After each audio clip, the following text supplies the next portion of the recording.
just want to add one element, just to open more the discussion. We are all focusing on suffering, which is the standard way of approaching the problem.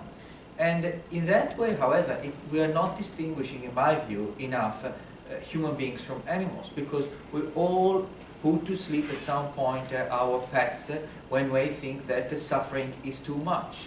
Another issue to consider would be, is there something distinctive about human life, such that the threshold should not just be suffering, but living condition in whatever the patient might understand it.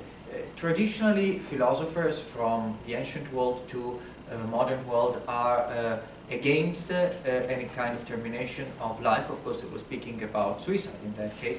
But there are interesting exceptions, such as the Stoics, and they think that if a person thinks that he finds himself in a situation such that he cannot act virtuously, which is the purpose, in their view, of human life, then the termination of life is acceptable. And there are very famous historical examples of people who committed suicide when they were, for instance, living under a tyrant, or were put in a particular situation such that they had to choose between two bad options. They were put deliberately into a lose-lose situation, and instead of not acting virtuously, they took their lives away. So the issue is suffering is definitely a very real aspect, but maybe there are other ones.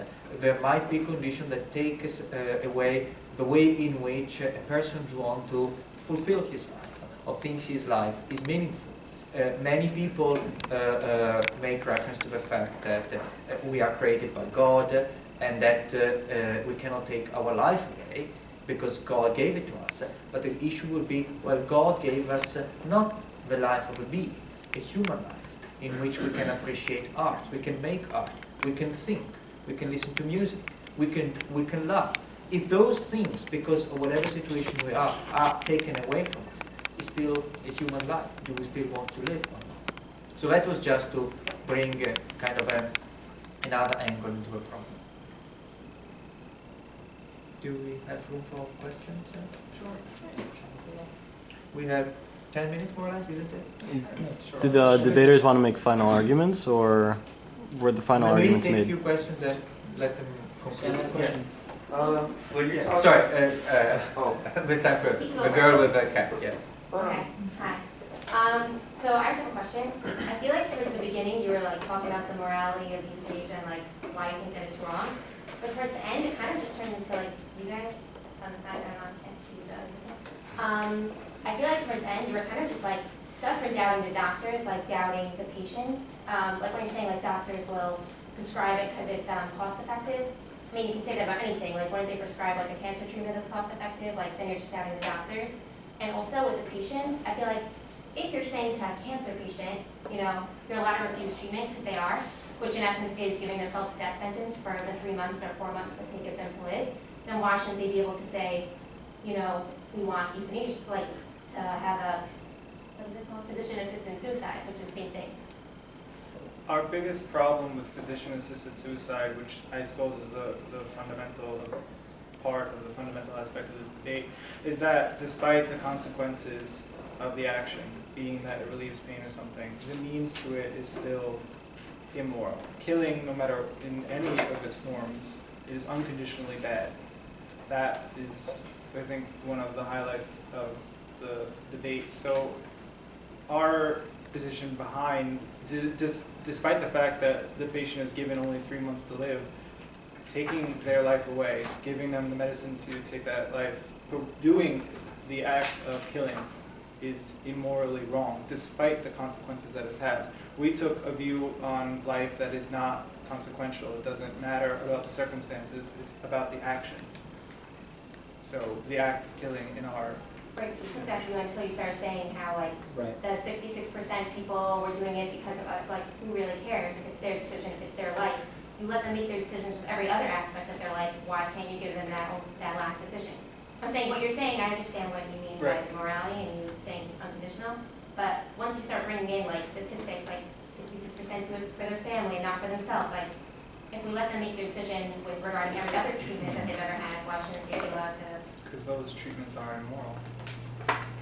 it's not immoral to say I'm not having cancer treatment or just no blood Sorry, cells? let's open up. Yeah, sure. I And then I have want one to answer to that. Well, we did originally start saying that it is immoral, and we said the consequences don't matter. But then we took the hypothetical approach. What if the consequences matter? What are the consequences? Let's say the consequences does matter. That doesn't change anything, because the consequences are terrible. So we just wanted to show both sides of the approach. And then when you asked about, doesn't he have the right to die? Well, that goes back to socially related versus self-related suicide. In your case, you're talking about a self-related suicide. Do we all have the right to die and live? Yes, we do. But do we have the right to involve other people in our decisions to die and live? No, we don't have that right. And that would be a socially related suicide, which is what euthanasia falls under. Because you're involving other people. You're involving the doctor to prescribe the medicine, or in some cases where it's just not legal yet, to inject the medicine into you. So I think that would be the fundamental difference in whether you have the right to die and whether you can involve someone else in it. Yes, you. I have two problems. The first of which, and the bigger problem I have, is that you said before that allowing someone to suffer is not in itself immoral. Now, following the sort of Kantian moral, logic that you're following, to apply that to Kant's moral test, would that not fail the test? To just allow people to suffer, is not considered immoral? If I happen to see somebody suffering on the street, would you not say it's an immoral thing? It's not an immoral act for me to just ignore this person and leave them suffering? Right, so if I did say that, I think what my point was that they had commented that the doctor allowing the patient to suffer, doesn't that have consequences that are in themselves that promote something that was bad? Because I believe their counter-argument had been that something being immoral is something that promotes that something is bad. I meant to say, if I did not say it, that the fact that the patient is suffering is not the direct consequence and fault of the doctor. The fact that euthanasia, once again, relieves that pain, the doctor would still be committing or a part of the act of killing, which we said in itself is immorally wrong. Well, okay, I'll give you, I don't agree with it, but Right. I'll give you that. But now you keep on saying that killing in itself is immoral. Why? Other than just saying, well, Kant says this, why do you see the logic behind it, that killing is always a wrong thing to do in and of itself? Well, we adopted Kant's Well, philosophy because and his test. I can adopt Nietzsche's philosophy, and it holds the same amount of validity in an argument. And you're free to adopt their philosophy. Yes, but you're trying to make a judgment.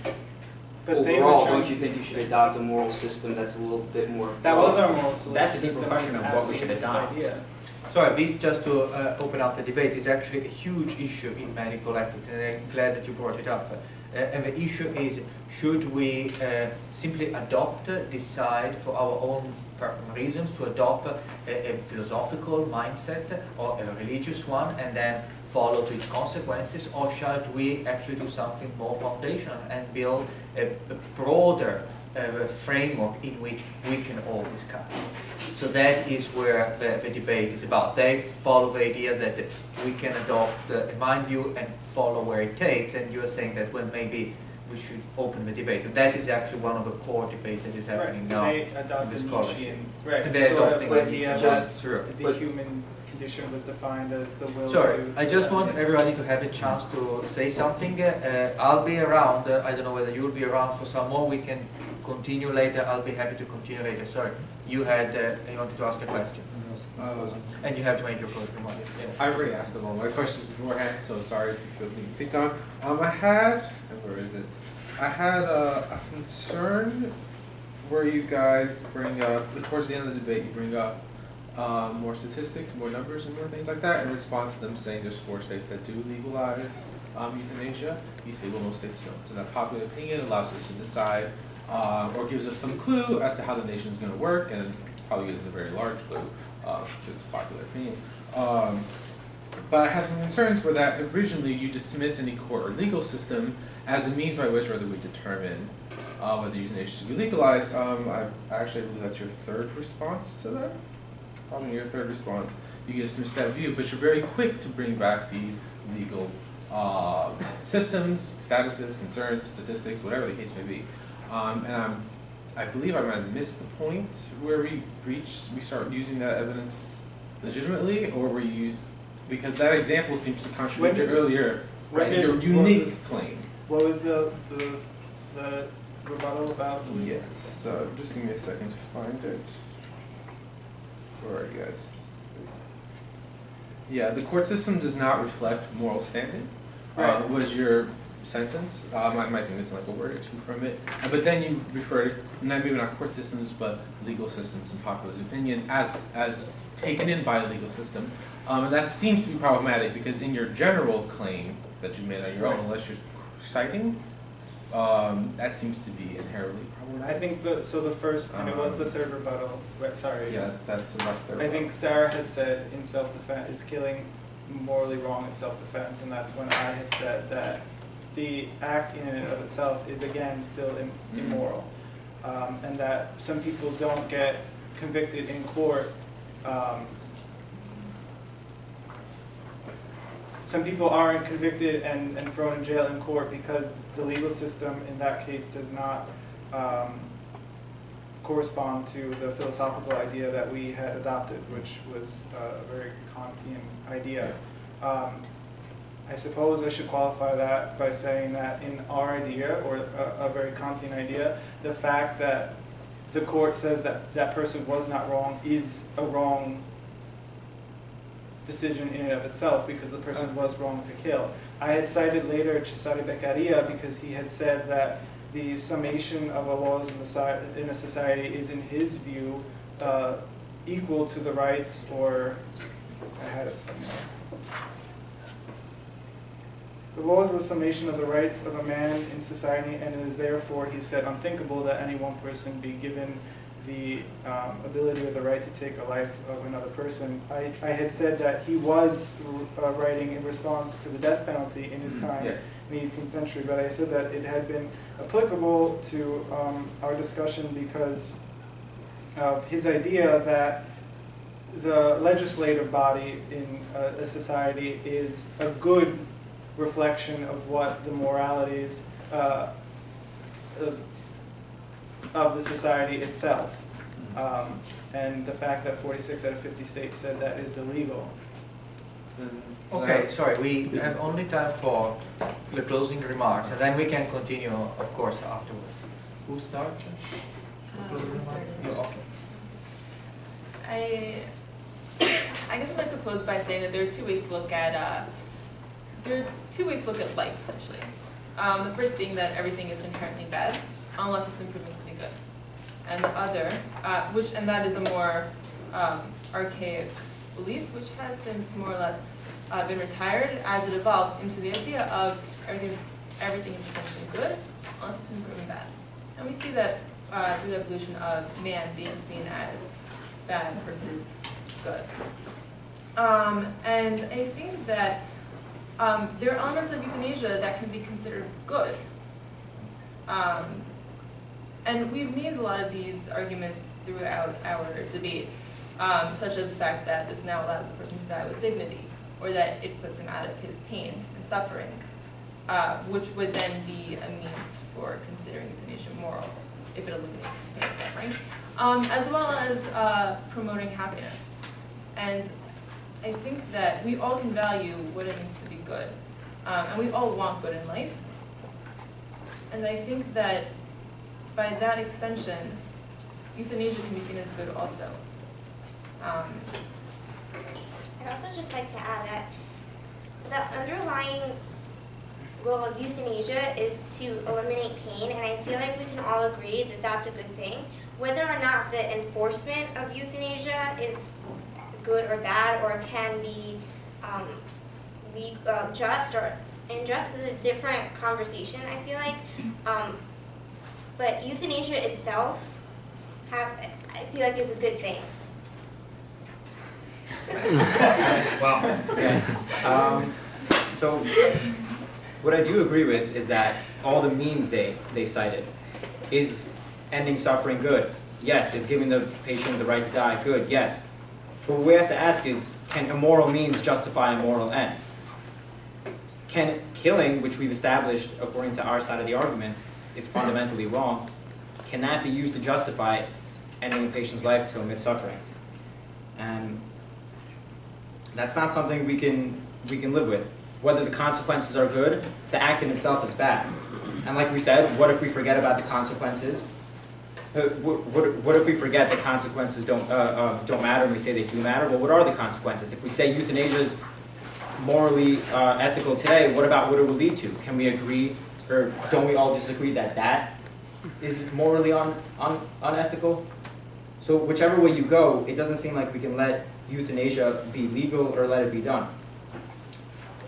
And just one other thing I wanted to touch upon is the checks and balances.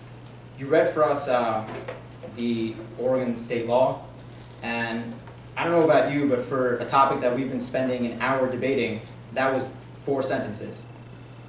And in those sentences, you said the word voluntary. Well, where are the checks and balances in that? What does voluntary mean? Did that paragraph define what voluntary is? Voluntary, we just heard, can mean a lot of things. Someone involuntary can be masked as voluntary. And what we see from this is that, yes, there's a lot of good in euthanasia, but it can open a lot of doors, and we're not sure if we want to open those doors. Okay, we can stop here again. If you have more questions, we can continue.